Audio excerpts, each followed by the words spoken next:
오늘 또 예배에 나오신 모든 성도님들과 유튜브 영상으로 예배에 동참하는 모든 분들을 위해 우리 하나님의 크신 은혜와 사랑과 평강과 축복이 함께하는 복된 시간 되시기 바랍니다. 이렇게 보니 저 뒤에 우리 강행석 목사님도 와 계시고 우리 박정규 목사님도 와 계시는데 목사님들도 오셔서 환영합니다. 2층은 이렇게 또 이빨 빠진 것처럼 좀 썰렁하고 비운 것 같은데 뒤에 있는 분들이 앞으로 나와서 앉도록 하시면 앞에서 바라볼 때 좋겠습니다. 오늘의 설교 주제는 서울의 봄은 오는가라는 주제입니다. 어제 밖에 나가서 보니까 봄 기운이 많이 느껴졌습니다. 그래서 봄이 오고 있구나라고 생각을 하게 됐습니다. 그래서 봄에 대한 생각을 해보게 됐죠. 봄 하게 되면 만물이 생동하고 모든 이 초장의 풀들이 파랗게 생명력을 갖고 살아나는 생명의 계절이 봄이죠. 좀 더 있으면 꽃이 피고 모든 생명체들이 활기차게 삶을 영위하게 되는 이러한 계절이 봄이죠. 그래서 봄은 생명의 푸르름을 나타내고 있고 봄이 시에서 인용이 될 때는 희망을 상징하는 의미로 이렇게 새겨지는 그러한 수로이고 그렇습니다. 이 봄, 그래서 계절의 봄은 오고 있는데 서울의 봄은 오고 있는가 왔는가 올 것인가. 계절은 어김없이 봄이 와. 그런데 우리가 살고 있는 삶의 터전, 대한민국 중심인 수도 서울에 봄은 오는가, 왔는가, 올 것인가, 말 것인가, 과연 올까? 그래서 저는 서울의 봄 영화를 서너 번 봤습니다. 서울의 봄 영화를 자세하게 이렇게 봤죠. 마지막 장면에 광화문, 우리가 거기서 가서 장갑 차가지고 훈련했던 곳입니다. 광화문에 양쪽 세력이 대치해 갖고 있는데 당시 수경사 사령관 장태환이 마지막 발포를 하기 전에 전두환 진영에 가담한 국방부 장관이 이 모든 것을 중단하라고 직위를 해제함으로 말미암아서 그는 그 자리에서 더 이상 싸움을 할 수 없는 상황에 이르게 됩니다. 그런 상황에 그 거리를 영화에서 극적으로 표현하기 위해서 철조망으로 전부 차단을 해놨습니다. 바리케이트와 철조망으로 쳐놓은 그곳을 넘어가. 그것을 넘어가는데 넘어가다가 쓰러지죠. 그때 하늘에서 내리는 하얀 눈이 서울을 뒤덮고 있어요. 그래서 봄은 오는가? 봄은 아직도 멀었구나. 저렇게 눈이 내리는 겨울인데 아직도 봄은 멀었구나. 이런 생각을 하게 됐습니다. 전두환이 12.12 사태를 일으키게 될 때 육군사관학교 그 강력한 하나의 조직을 만들어 가지고요. 그렇게 전복을 시도하는 이런 일을 할 때에 거기에 맞서서 싸웠던 군인,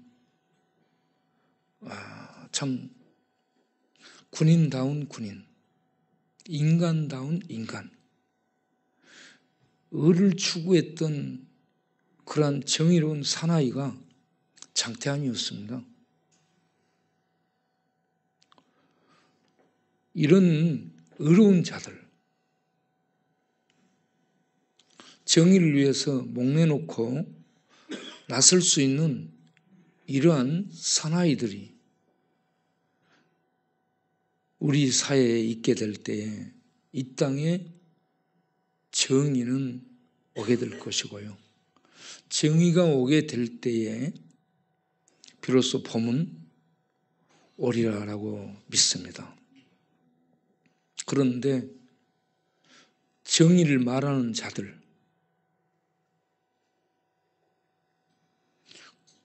공정을 말하는 자들이 정의를 말은 하고 지식적으로는 갖고 있는데 정의를 행하지 않습니다.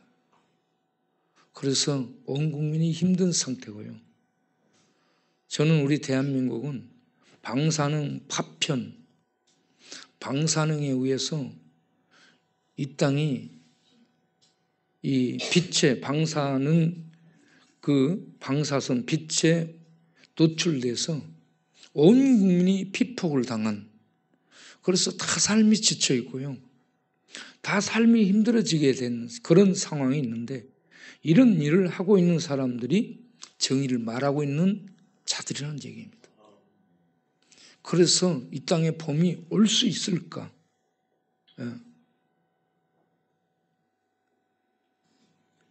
똑똑하지 않아도 좋습니다. 정의로워야 된다고 봐요. 그리고 말만 하는 것이 아니에요. 정의를 실현할 수 있는 마음이 있어야 되는 겁니다.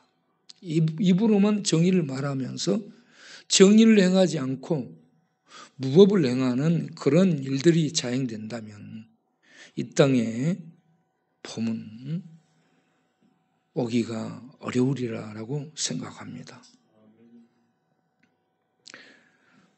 저는 젊은 날에 죄와 벌을 읽었어요. 도스토옙스키의 죄와 벌을 읽었죠.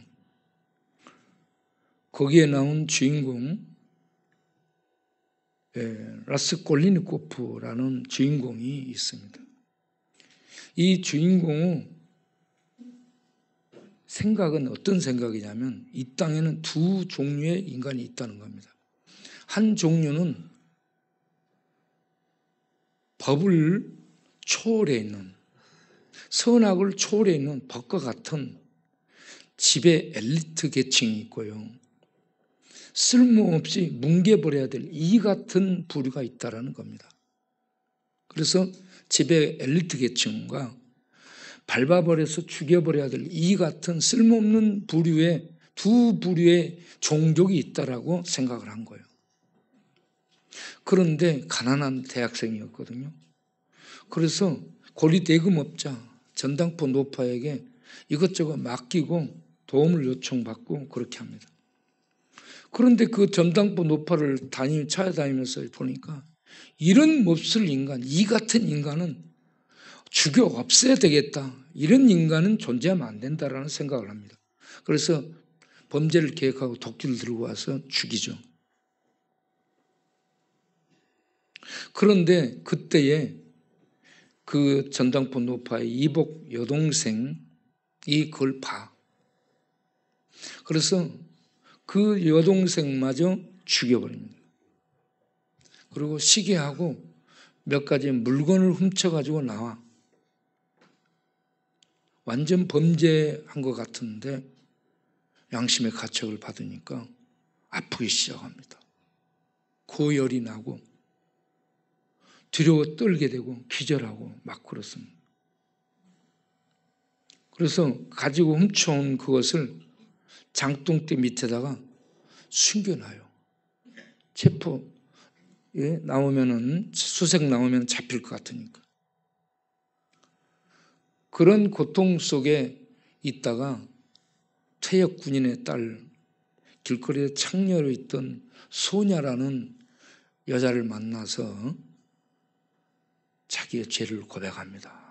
내가 이런 죄를 지었는데 어떻게 해야 되느냐. 그러니까 그 소녀가 자백하라. 자백해야 자유로워진다라고 권면을 합니다. 그래서 얼마나 많은 갈등을 해요. 그런데 그 힘없는 길거리의 창녀, 소녀의 얘기를 받아들인다는 겁니다. 그리고요, 사거리에 나가서 그 여자애가 시키는 대로 무릎을 꿇고 땅에 입 맞추고 내가 살인범이다, 내가 살인을 했다 하면서 소리를 지릅니다. 그리고 자수를 합니다. 이렇게 해서 자유를 찾게 되고 8년형을 받고 시베리아로 유배를 가게 되는 이런 내용인데, 저는 여기서 사람이 잘못한 대상을 보면 죽이고 싶은 충동이 일어나는 거예요. 그렇다고 죽이면 안 된다는 겁니다. 그리고 만약 범죄를 저질렀다 그러면 그 마음속에 죄책감, 자책감, 양심의 가책, 이런 것들을 느끼기 때문에 고통을 받아야 되는 거예요. 고통을 받고 그 죄를 누군가의 고백을 하고 법정의 심판을 받고 해서 죄에서 벗어나려고 하는 양심이 있어야 된다는 겁니다. 그런데 이런 양심이 없는 사람들이 있어요. 죄를 저질러도 죄인 줄 몰라. 다른 사람을 아프게 힘들게 죽였는데도 양심의 가책을 느끼지를 못해요. 그런 사람이 한나 아렌트가 쓴 예루살렘의 아이만이라는 책에 나옵니다. 히틀러는 1945년에 자살해서 죽습니다. 그 부인 에바 브라운과 함께 베를린 지하 벙커에서 자살해서 죽어요. 그런 후에 이 아이만은 아르헨티나로 도피해요. 그런데 예루살렘 비밀경찰에 잡힙니다. 잡혀가지고 예루살렘으로 소환돼서 법정에 서게 되고 거기에 재판받는 과정을 한나 아렌트가 미국에서 특파원으로 가서 그 모든 과정을 지켜봅니다. 그러면서 지켜보면서 그가 쓴 게 평범한 인간이 이렇게 악을 행할 수 있을까? 이 궁금한 추적을 계속합니다.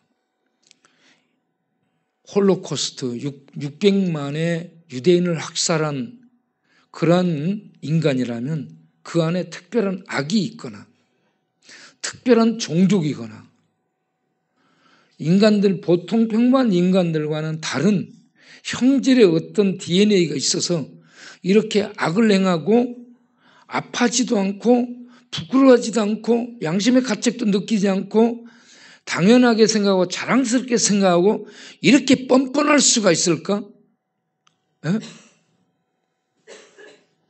그걸 살펴본 겁니다.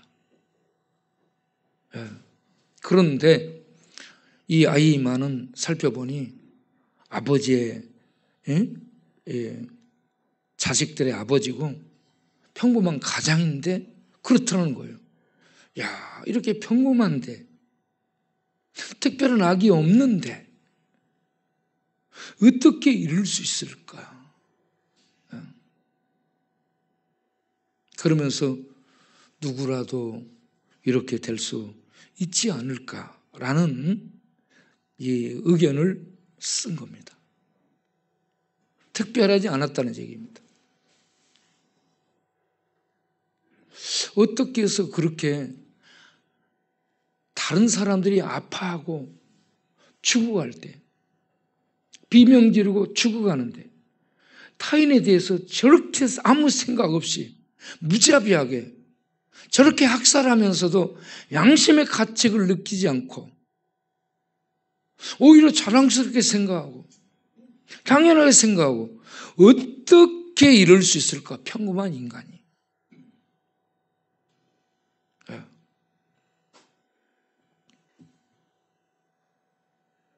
저는 이러한 이 인간성을 생각해 볼 때 네로가 생각이 났어요. 네로가 그렇게 죽여요. 네로가 이복 형제를 죽이고 어머니를 죽이고 자기 와이프를 죽이고 자기 스승을 죽이고 그리고 로마시에 불질러 놓고 시민들이 죽어가는 것을 보고 술 마시고 좋아하는. 예. 이게 정상적인 인간이야 말이에요. 예? 그런데 왜 인간이 이렇게 될까? 왜 인간이 네로처럼 되고 왜 인간이 히틀러처럼 되고 왜 인간이 히틀러의 지시를 받은 아이만처럼 될까? 예? 그래서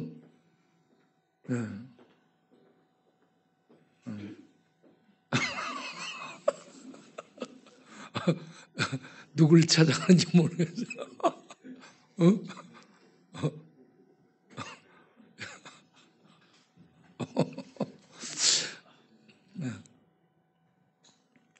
그래서 이거 성경에는 없나 살펴보니 출애굽기를 보게 되면 출애굽기는 네로가 아닌 바로가 나옵니다.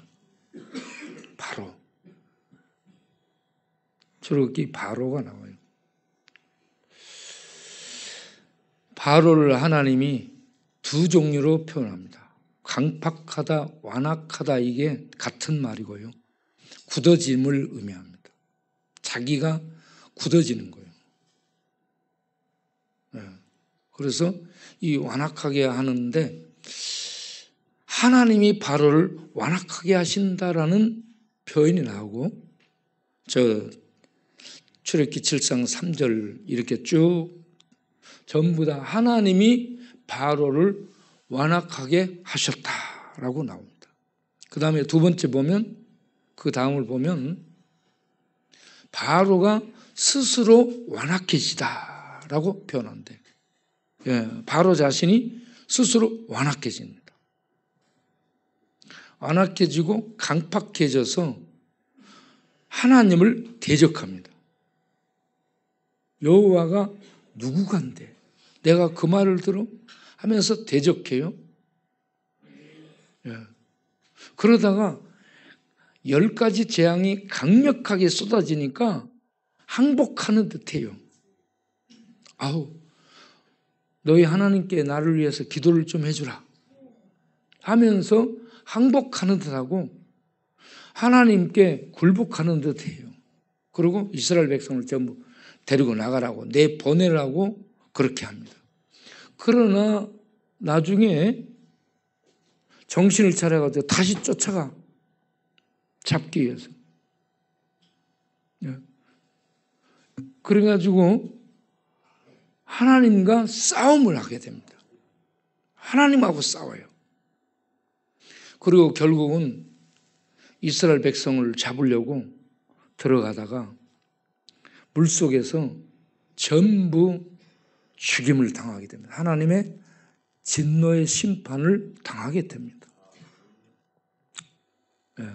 그래서 이렇게 바로를 보게 되면 완악하게 되는 것, 강팍하게 되는 것이 뭐냐? 멸망에 이르는 길이라는 것을 볼 수가 있습니다.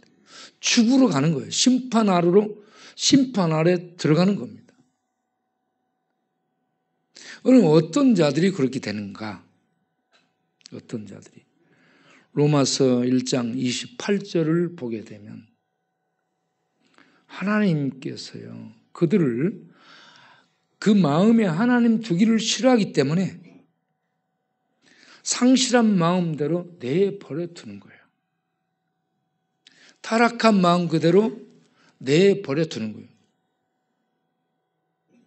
그래서 그들은 타락한 마음대로, 상실한 마음, 하나님과 상관없는 그런 타락한 마음 상태로 살면서 온갖 그 다음을 보게 되면 29절에 모든 죄를 범하는 거예요. 불의, 추악, 탐욕, 악의, 살인, 분쟁, 시기, 악독, 이 모든 것들을 갖고 발현을 시켜. 그런데 겉은 지식과 어떤 직분, 직책과 그럴듯한 모임과 교양들로 딱 가려.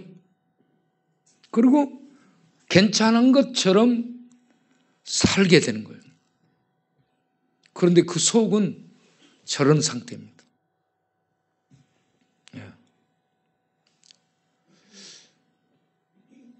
이런 상태로 이렇게 살아가는 그들을 향해 하나님께서는 계속해서 자비를 베풀고 은혜를 베풀고 회개하고 돌아오기를 기다리는 이러한 그들의 생명의 보존을 허락해 주고 있는 이런 시대를 살고 있다는 겁니다.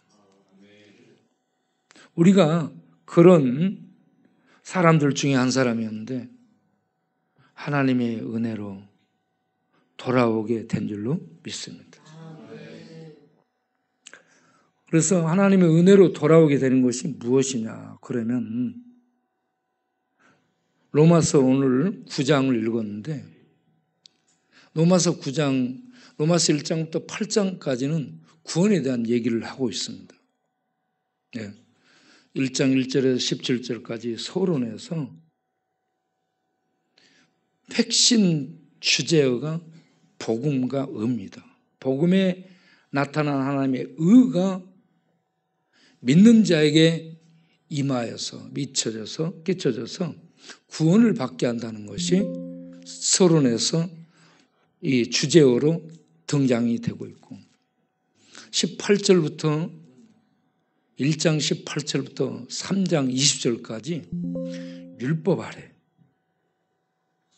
양심을 갖고 사는 자든 율법을 받은 유대인은 할 것 없이 율법 아래에서 심판을 받을 수밖에 없는 인간의 실상을 얘기를 합니다. 그래서 3장 10절에 의인은 없나니 하나도 없으며 11절에 선을 행하는 자 없나니 하나도 없으며 13절에 저희 목구멍은 열린 무덤이요 하면서 그 속에서 악독과 저주와 사기, 속임들만 나온다라고 인간의 실상을 얘기합니다.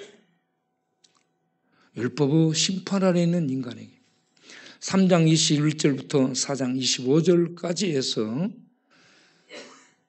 구원받아야 될 인간에 대해서 말씀을 합니다. 구원이 뭐냐? 4장 6절 7절을 보면 다윗을 통해 얘기를 합니다.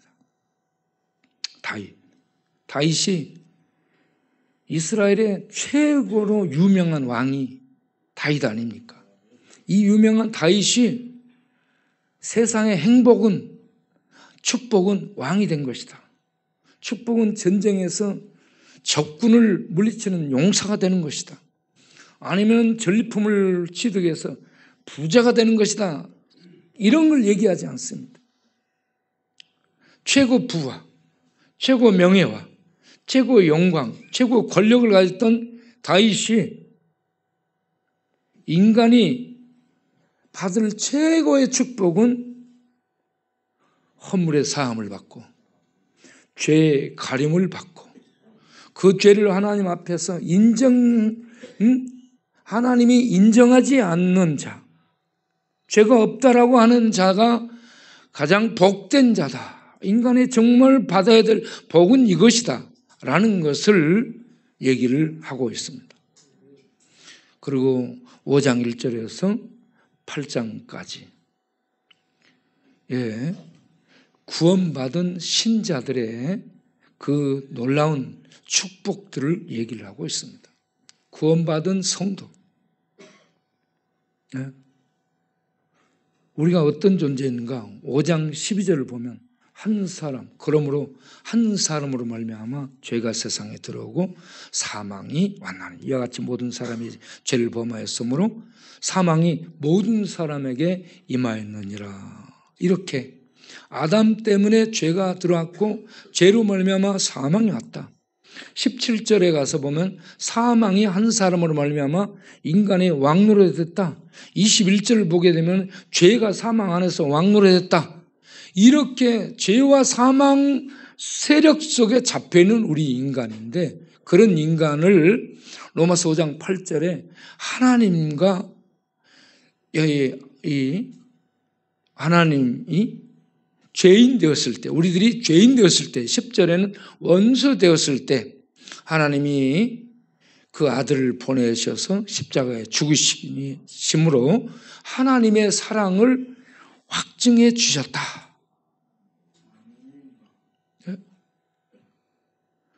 이렇게 하나님의 사랑은 뭐냐? 이런 아담 때문에 죄와 사망 아래 처한 우리 인간을, 원수된 우리를, 죄인된 우리를 아들을 통해 하나님의 사랑을 보이심으로 우리들이 죄에서 벗어나는 은혜를 입게 되었다. 이걸 5장에서 얘기를 하고 6장에서는 예수 믿는 자는 그리스도와 함께 연합된 것이다. 세례는 연합을 의미하는 거예요. 세례를 받음으로 예수와 함께 죄는 죽고 하나님의 의로움으로 다시 살아나는 것이 이 세례 연합이라는 얘기죠. 그래서 예수를 믿는 겁니다, 우리가. 예수 믿는 건 예수님과 연합되는 거예요. 십자가는 뭐냐 그러면 우리의 죄가 공개 처형을 당해 죽은 장소가 십자가입니다. 그리고 예수와 함께 부활의 생명에 의를 가지고 우리들이 부활의 생명에 연합된 새로운 존재가 된 것입니다. 그래서 로마서 6장 14절을 보면 너희는 법 아래 있지 않다. 너희를 죽이는 법 아래 있지 않고 너희를 살리는 은혜 아래 있기 때문에 죄가 너희를 다시 주장하지 못하는 영토, 은혜의 영토, 은혜의 영역 속에 있다라고 얘기해요.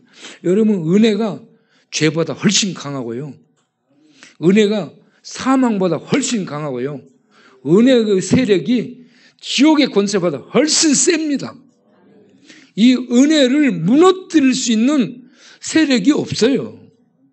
마치 죄가, 죽음이, 마귀가, 지옥이 세 보이는 이런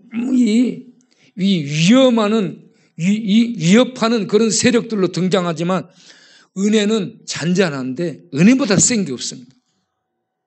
이 은혜 안에 우리가 있고요. 그 은혜로 우리를 부르셨고 은혜로 구원했음을 믿으시기 바랍니다. 은혜 아래 있는 거예요. 죄가 주장할 수 없는.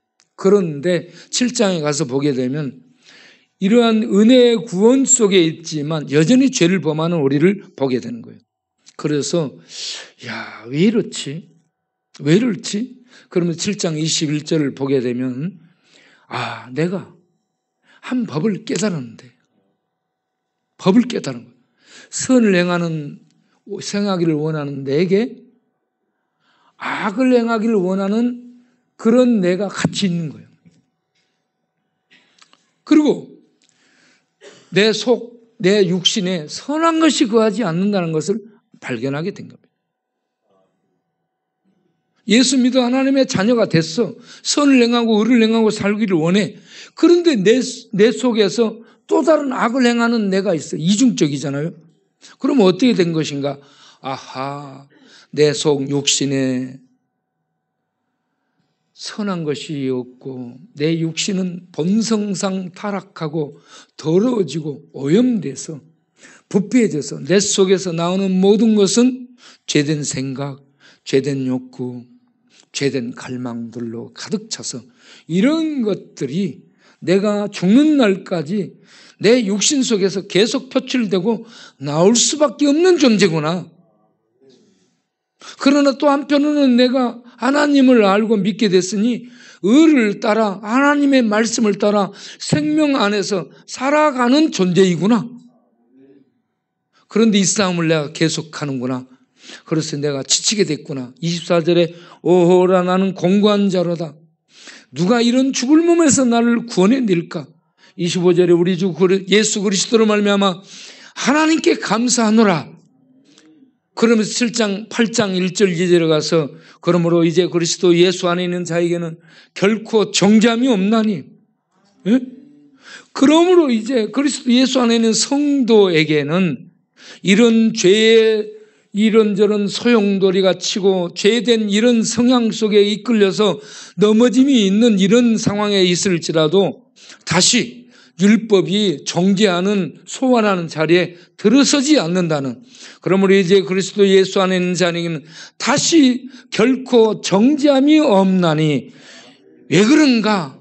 왜 그렇게 되는가? 이 원리가 그리스도 예수 안에 있는 생명의 성령의 법이 죄와 죄를 범하면 사망, 죽음 처리를 하는 이 법 안에서 우리를 해방하였음이라. 해방하였음이라. 이게 부정과거형입니다. 부정과거형은 뭐냐? 예수님이 십자가를 통해서 해방해버린 그 사건이 나에게 결과되어서 주어지는 것을 부정과거형이라고 얘기하는 것입니다. 네. 이렇게 단회적으로 예수님이 십자가에서 못 박혀 죽는 사건을 통해서 죄와 사망이 거기에서 십자가에 못 박히고 죽임을 당한 겁니다. 할렐루야. 그 결과가 믿는 우리에게 임해서 생명의 성령의 법이라는 건 성령만이 예수 믿어 생명을 얻게 하는 법이라는 얘기입니다. 과학도 안 돼요. 철학도 안 돼. 종교도 안 돼. 오직 성령만이 예수 믿어 생명을 얻게 하는 이 진리의 법 속에 이르게 하는 거예요. 유일한 통로입니다. 그래서 생명의 성령의 법이 죄를 범하면 죽임당하고 지옥으로 떨어지는 이 사망의 법 아래서 우리를 완전 해방시켜버렸다. 그게 예수님이 살아나신 모습이다. 그러면서 이제 우리는 8장 15절에 다시 무서워하는 종의 영을 받지 아니하였으니, 받지 아니하고 양자의 영을 받았으니 하나님을 아바 아버지라 부르게 되었느니라 라고 말씀합니다. 무서워하는 종의 영은 옛 율법 아래에서 율법을 범하면 이 정죄가 들어오고 정죄가 들어오면 심판 아래 떨어지는 이런 두려워하는 상황을 얘기하는 겁니다. 예수 그리스도를 믿고 주님 안에 들어가 하나님을 아바 아버지라 부르는 새로운 언약 속에 들어간 하나님의 백성은 율법이 이렇게 불러서 정죄하고 소환해서 죽이는 일을 할 수 없는 그러한 자리에 들어가 있다는 겁니다. 그래서 옛날 율법 아래에서 정죄당하고 두려워 떠는 이러한 무서워하는 상태에 있지 않냐고, 양자의 영을 받아서 하나님을 아바 아버지라 부르는 이런 관계 속에 들어가서 하나님이 책임져 주는 백성이 되었다는 얘기입니다. 그러므로 16절에 이러한 놀라운 구원에 대해서 성령이 우리 안에서 내 영혼에게 너는 하나님의 자녀가 되었다라고 확증해 준다라고 말씀을 하고 있습니다. 이 놀라운 은혜를 쭉 열거하면서 8장 38절 39절에 가서 내가 확신하노니 사망이나 생명이나 천사들이나 권세자들이나 현재일이나 장래일이나 능력이나 높음이나 기쁨이나 다른 아무 피조물이라도 우리를 우리 주 그리스도 예수 안에 있는 하나님의 사랑에서 끊을 수 없으리라 라는 구원에 대한 확실성을 발표를 해주고 있습니다. 여기에 이런 자유를 이렇게 선언한 다음에 로마서 9장에서 11장, 로마서 9장의 11장까지 유대인들에 대해서 다룹니다. 유대인을, 이 앞부분에서는 유대인과 이방인을 이렇게 대비시켰는데 9장에서는 이스라엘이라고 얘기합니다. 이스라엘은 옛 이 언약 백성을 지칭하는 용어죠. 그러면서 이스라엘, 이렇게 이방인들도 유대인들도 구원을 받는데 옛 이스라엘 그들에 대해서는 어떻게 된 것인가? 예? 그러면서 이스라엘에 대해서 하나님의 약속이 말씀이 폐지된 것 같지 아니하도다 라고 얘기를 합니다. 그러면서 이 이스라엘에 대한 약속이 폐지된 것은 아닌데 육적인 모든 이스라엘이 그런 것은 아니다라고 얘기를 합니다. 그러면서 아브라함에게서 낳은 씨가 다 아브라함의 씨가 아니요. 아브라함에게 씨 이스마엘도 있고 이삭도 있어요. 그러면서 아브라함에게 낳은 씨는 후손을 얘기하는데 다 아브라함의 씨가 아니요 이삭에게서 낳은 씨만 하나님의 자녀다라고 얘기를 합니다. 그러면서 11절과 13절에 또다시 이 논증을 더 확실하게 하기 위해서 야곱과 에서에 대한 얘기를 합니다. 13절에 내가 야곱은 사랑하고 에서는 미워하였다는 것을 너희가 들었으나 라고 얘기합니다. 그러면서 11절에 가서 보게 되면은 그들이 선을 행하거나 악을 행하기 전에 라고 얘기합니다. 그들이 아직 태어나지도 아니하고 선을 행하거나 악을 행하지 아니하고 어떤 행위에 의해서 택하여 진 것이 아니고 부르시는 이에 의해서 이렇게 서게 되었다라는 얘기예요. 이게 8장까지는 행위하고 믿음으로 얘기했습니다. 여기에서 9장부터는 행위하고 부르신 이라는 이 말로 이렇게 말씀을 이어가고 있습니다. 행위에 의해서가 아니고 믿음으로, 은혜로. 여기서도 행위에 의해서가 아니고 어떤 선악을 행위에 의해서가 아니고 부르신 이에 의해서 이게 결정된 것이다. 선택이 된 것이다 라고 얘기를 하고 있습니다. 그러면 부르신 그분이 자기 마음대로 부르시는 그분이 옳은가? 그래서 14절부터 얘기를 하는 겁니다.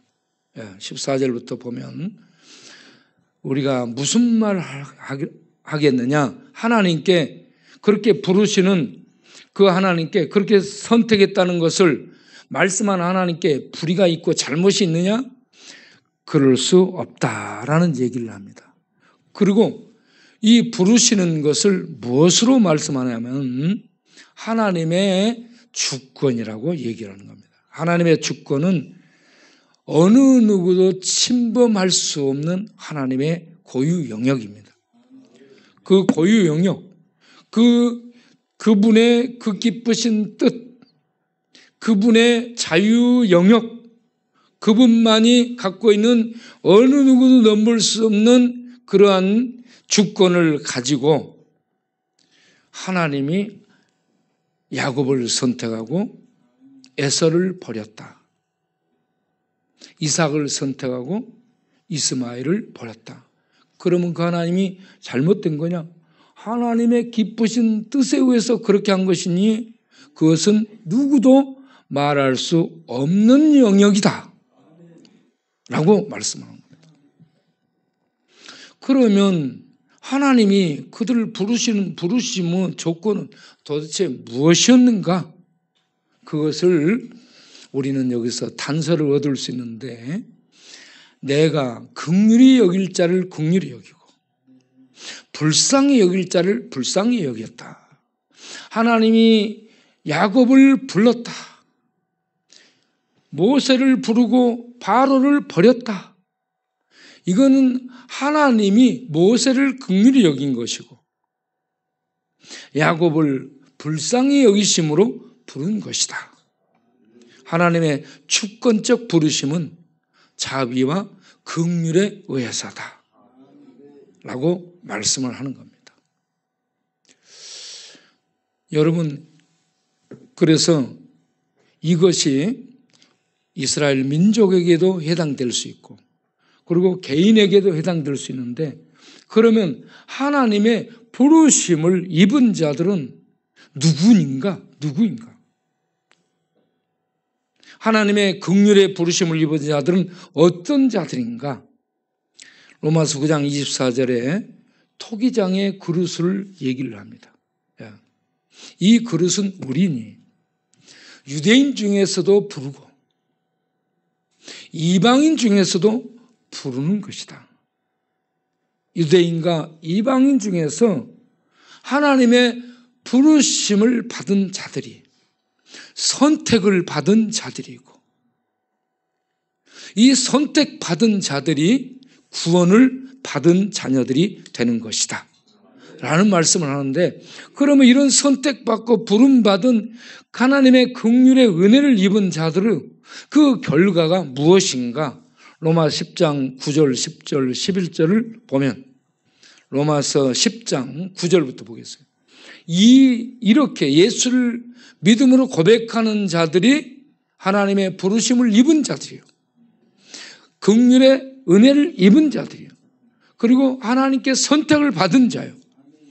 이런 선택은 창세 전에 그리스도를 통해서 구원하기로 하나님의 예정을 입은 자들이라고 말씀을 하는 겁니다.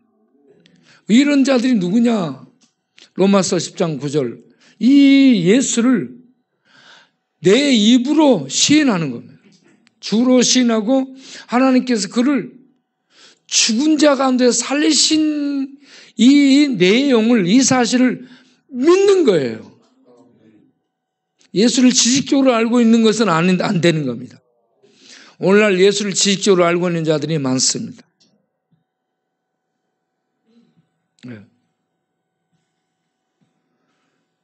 감정적으로 이 신비를 추구하는 자들도 있습니다. 우리는 예수를 지식적으로 알아야 됩니다. 그리고 감정적으로도 만남의 은혜가 있어야 됩니다. 그리고 내면에 내 마음을 열고 예수를 그리스도로 하나님으로 받아들이는 영접한 이런 고백이 있어야 되는 것입니다. 이렇게 믿는 것을 사람이 마음으로 믿고 입으로 시인하여 구원에 이른다라고 말씀합니다. 이렇게 예수를 나는 믿습니다 라고 11절에 예수를 그리스도로 믿고 고백하는 자는 부끄러움을 당하지 않게 된다. 구원을 받게 된다라는 말씀. 그래서 저는 이 서울의 봄을 생각하면서 계절의 봄은 왔는데 서울의 봄은 올 것인가? 그러면 우리 인간, 개개인에게 봄은 무엇일까? 어떤 사람은 질병에서 낫는 것이 봄일 수 있어요. 어떤 사람은 직장 잡는 게 봄일 수 있어요. 어떤 사람은 이 복권이 맞는 것이 봄일 수 있고, 어떤 사람은 중독에서 벗어나는 게 봄일 수 있고, 어떤 사람은 감옥에서 나오는 것이 봄일 수 있어요. 그런데 진짜 우리에게 봄은 무엇일까? 진짜 봄은 예수를 그리스도로 받아들이고 믿어서 고백함으로 말미암아 천국이 내 안에 오는 겁니다. 천국의 봄이 오는 사람, 천국의 봄을 갖는 사람, 이게 진짜 봄을 맞이한 사람인 줄로 믿습니다. 여러분, 이 땅에 지금 난리 법석이 일어나고 있잖아요. 누구를 지지해서 어떤 사람이 힘을 얻고 어떤 사람이 권력을 가졌다? 그 사람이 통치한다고 봄이 오는 게 아니에요. 예? 여러분, 어떤 누구를 너무 극렬하게 지지하지 마세요. 그리고 사람을 그것 때문에 미워하고 싸우고 그러면 안 됩니다. 어느 누구도 천국의 봄을 갖다 줄 수 있는 구세주는 없습니다. 예수 그리스도만이 우리를 죄의 세력, 죽음의 세력, 지옥의 세력에서 건져서 천국 삼 생명에 이르게 하는 길이요 진리요 유일한 하나님의 손인 줄로 믿습니다. 다른 누구는 말만 해, 말만. 아무도 실천을 못하는 거예요. 그래서 누구 지지하는 것 때문에 사랑하는 성도들을 아프게 만들고 성도를 공격하고 찢고 갈라치게 하고 이런 상황에 이르게 되면 안 되는 겁니다.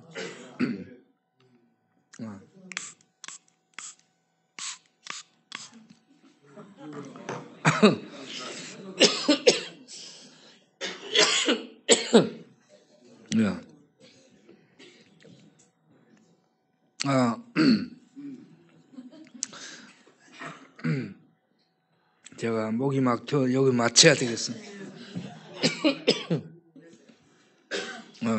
기도하겠습니다.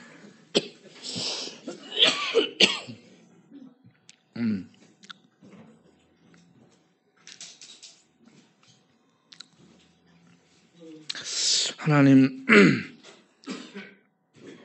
우리가 예수를 그리스도로 믿어서 죄, 죽음, 지옥, 마귀의 수중에서 벗어나고 중독, 방탕, 방랑의 늪에서 벗어나고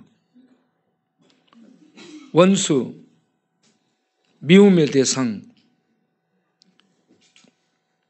사랑할 수 없는 이런 관계를 청산하고 그들을 불쌍히 여기는 이런 마음을 갖고 살게 되는 진정한 천국의 범위, 우리 모든 성도들 속에 와서 천국의 범을 누리고 숨쉬고 그 범의 생명 속에서 살아가는 하나님의 백성들이 될 수 있도록 축복하여 주옵소서.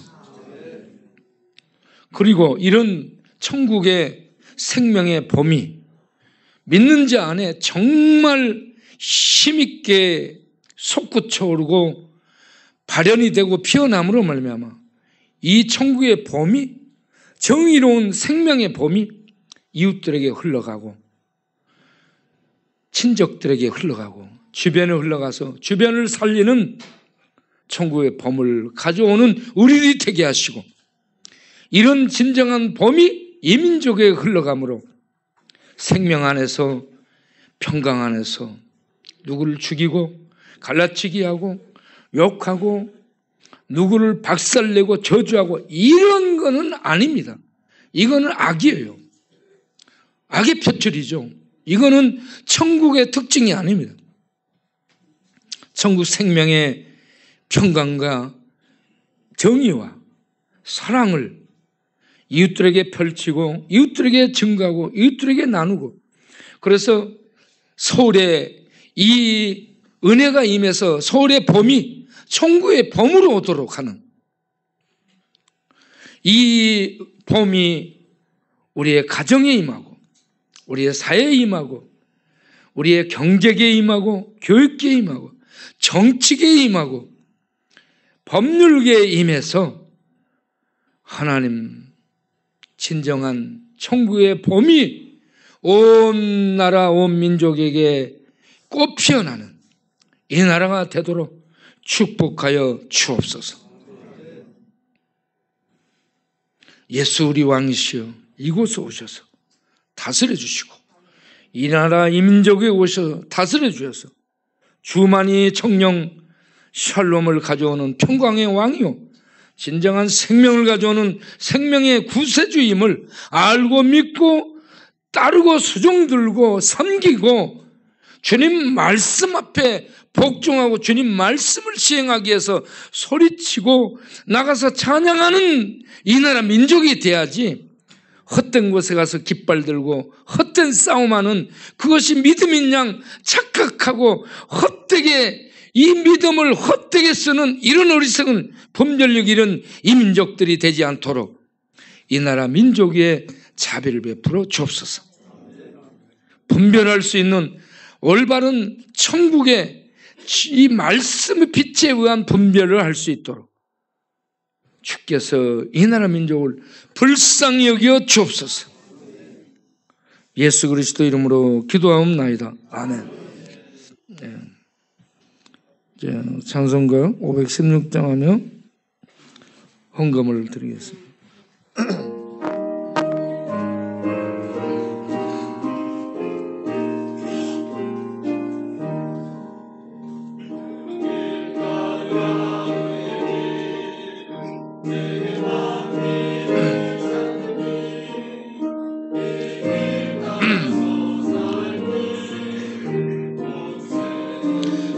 전하세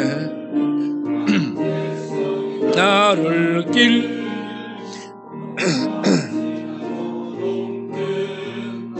환한 빛 보아라 조비 주 예수의 나라 이 땅 곧 오겠네 오겠네 주 예수 따라 승리해 주 세계 만민이 나갈 길과 진리요 참 생명 내 창검을 부수고 나 따르라와 평화 어두운 밤 지나고 동튼다 환한 빛 보아라 조비 주 예수의 나라 이 땅 놀라운 소식 알리오라 세계 만민을 구하려 내 주 예수를 보내신 참사랑 하나님 만 백성이 따를 길 어두운 밤 지나고 동튼다 환한 빛 보아라 조비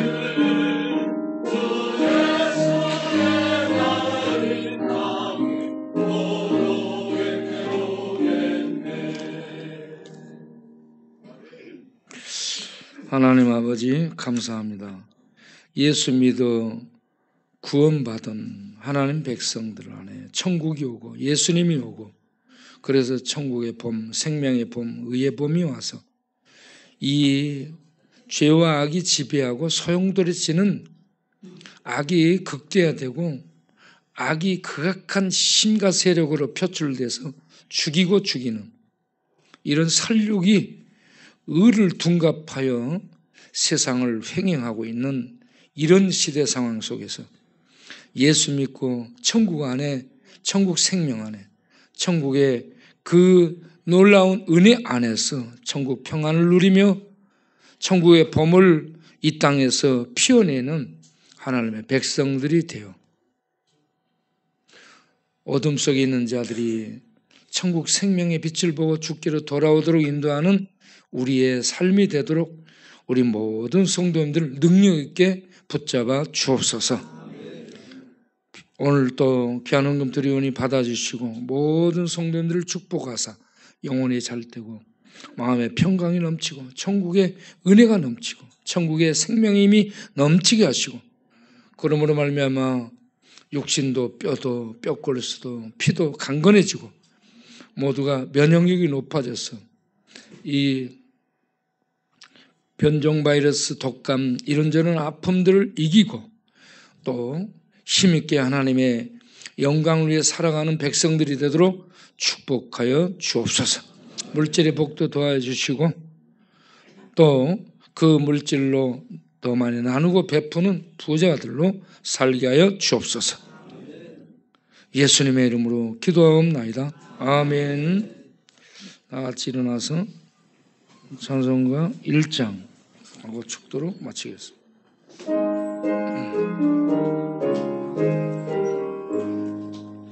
만복에도 나가네. 온 백성 찬송 드리고 찬송하세. 찬송 성부 성자 성령 아멘. 이제는 우리 주 예수 그리스도의 은혜와 우리 아버지 하나님의 영원하신 사랑과 진리의 성령 하나님이 하늘 진리를, 하늘 생명인 하늘 구주이신 예수를 알고 믿고 그 안에 거하며 그 생명의 천국 속에 들어가며 그 천국을 이 땅에 살며 그 천국의 봄을 이 땅의 생명을 봄처럼 피어내도록 하는 성령님의 역사하신가 능력 주신가 내주하신가 교통인도하심이 오늘 또 하나님 앞에 나와 천국의 봄은 내 안에 왔다.